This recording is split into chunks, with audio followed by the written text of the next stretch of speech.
La question sur le fait que Davido a plus de 33 ans est une très bonne question posée. Mais pourquoi vous n'avez pas remarqué quelque chose de spécial dans la vie de Davido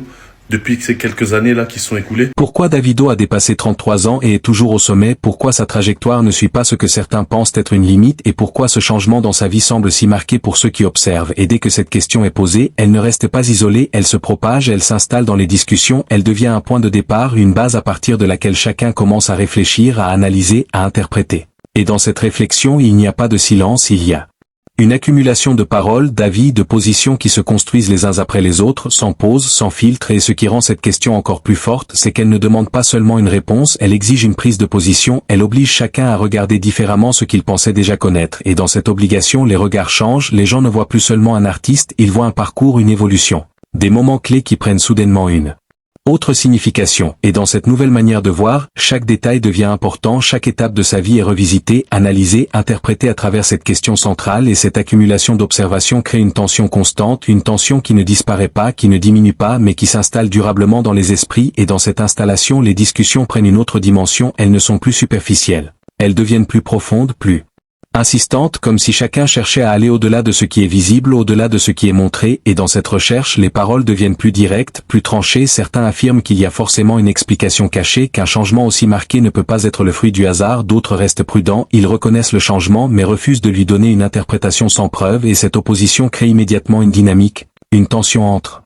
conviction et réserve, entre affirmation et doute, et cette tension alimente encore plus la discussion, elle la rend plus intense, plus active, parce que personne ne veut rester sans réponse, personne ne veut rester en dehors de cette réflexion, et dans cette implication collective, la question gagne encore en puissance, elle devient omniprésente, elle revient dans chaque échange, dans chaque analyse, dans chaque tentative de compréhension, et plus elle revient, plus elle s'ancre, plus elle influence la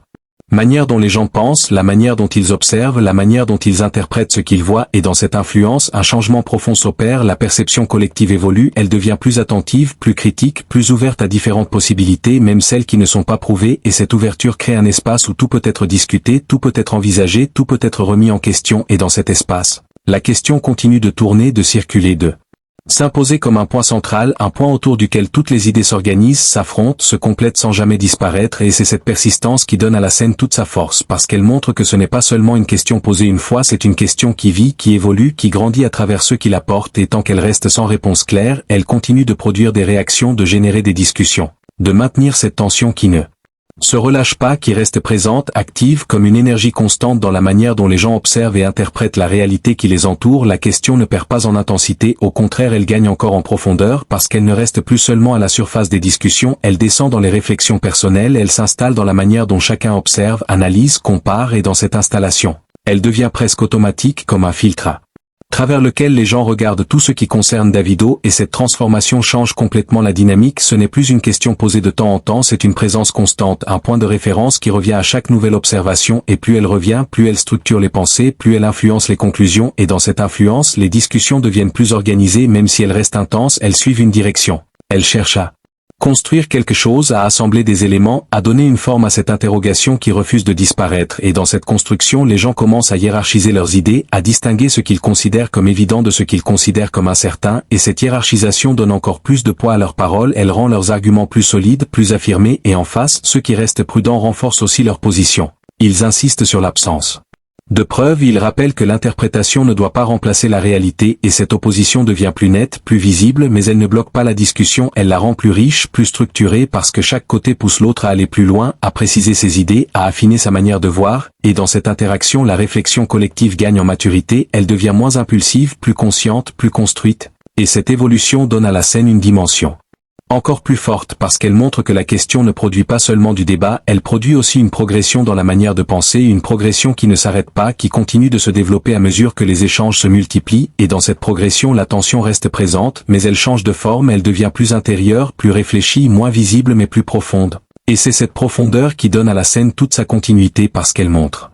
que ce moment ne se limite pas à des paroles échangées, il devient une réflexion durable, une réflexion qui continue d'exister même en dehors des discussions visibles, une réflexion qui accompagne ceux qui y ont participé et qui continue de les pousser à observer, à analyser, à se questionner encore et encore. Dans ce discours, la question sur le fait que Davido ait dépassé 33 ans n'est pas vue comme une simple curiosité, mais comme un point de départ pour analyser toute sa trajectoire, et ceux qui tiennent cette position affirment qu'il faut regarder attentivement ce qui s'est passé ces dernières années, qu'il existe un moment précis où sa vie aurait changé, un basculement marqué qu'il relie directement à la perte de son enfant. Un événement qu'il considère comme central et impossible à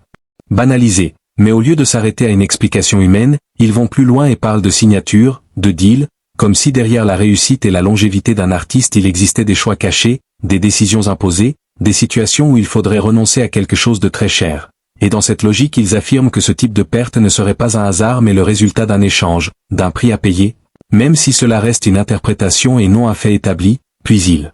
ajoutent que les indices seraient visibles dans la musique elle-même, que si l'on écoute attentivement les chansons certains noms ou certaines références reviendraient régulièrement comme des signes ou des répétitions qui auraient un sens caché, transformant ainsi la musique en un espace où des messages indirects pourraient apparaître sans être clairement expliqués, et en élargissant encore cette vision ils affirment que chaque artiste ferait des choix différents face à la célébrité. Certains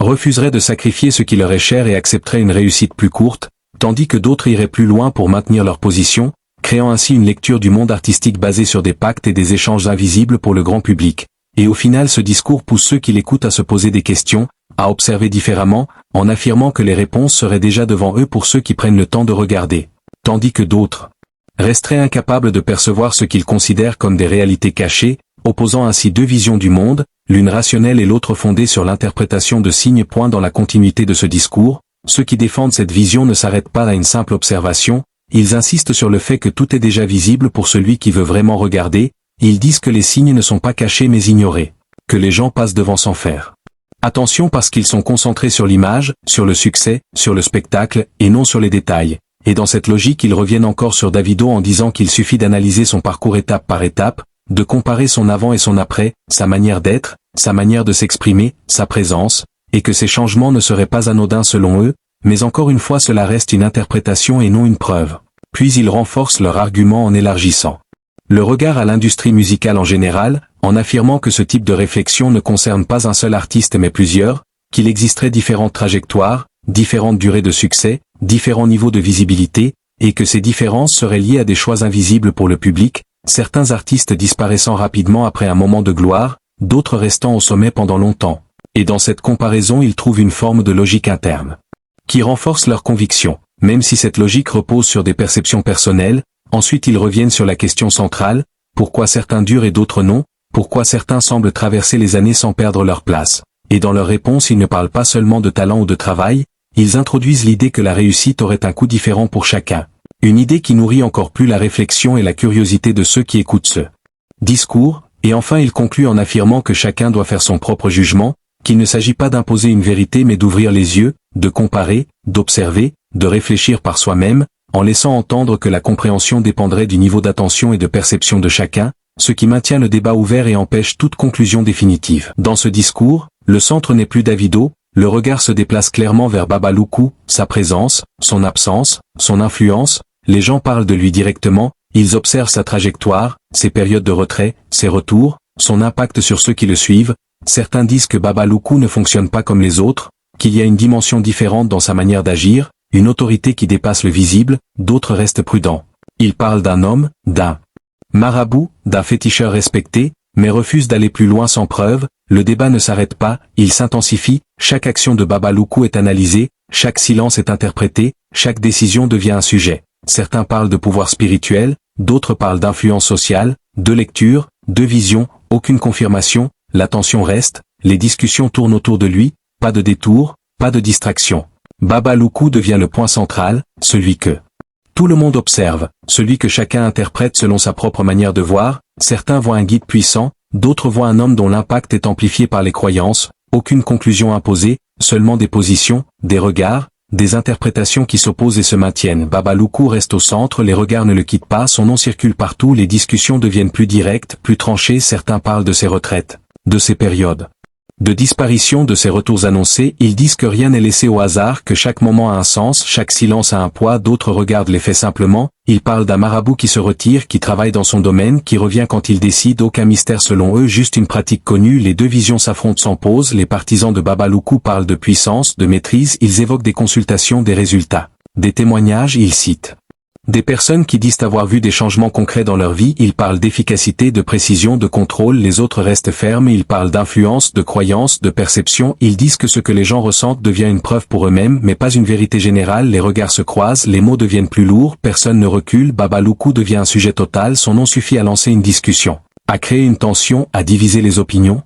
Certains affirment qu'ils maîtrisent des forces que d'autres ne comprennent pas, d'autres disent que tout repose sur l'image, la réputation, la confiance des gens, aucune preuve décisive, aucune réponse finale, juste une confrontation constante entre ceux qui croient et ceux qui analysent. Baba Loukou reste au milieu, silencieux, absent des débats, mais présent dans chaque parole, dans chaque idée, dans chaque position. Baba Loukou reste au centre, les discussions se durcissent, les noms des marabouts apparaissent, les gens comparent, ils disent que tous ne travaillent pas au même niveau, certains parlent de hiérarchie, de puissance, de réputation construite sur des résultats, ils placent Baba Loukou en haut, ils parlent de précision, de maîtrise, ils disent que ces décisions ne sont jamais prises au hasard, chaque action serait calculée, chaque retrait aurait un objectif, les autres répondent directement, ils parlent de mise en scène, de stratégie, ils disent que la rareté crée la valeur, que disparaître puis revenir attire l'attention, renforce l'image, les partisans refusent cette idée, ils parlent de consultations réussies, de demandes exaucées, de personnes revenues témoigner, ils citent des cas, des situations, ils affirment que les résultats parlent d'eux-mêmes, les opposants restent fermes, ils parlent de croyances, de psychologie, de besoin de solutions, ils disent que quand quelqu'un croit fort, il interprète tout comme une réussite, la tension monte, les voix deviennent plus dures, personne ne recule. Baba Loukou devient un symbole, plus qu'un homme, un point de division entre conviction et analyse, certains disent qu'il agit dans le spirituel, d'autres disent qu'il agit dans l'influence sociale, les deux camps utilisent les mêmes faits mais tirent des conclusions opposées, les regards restent fixés sur lui, sur ses actions, sur son silence, aucune réponse claire, aucune preuve finale, juste des positions qui s'affrontent et Baba Loukou reste là au centre sans parler, mais présent dans chaque parole prononcée autour de lui.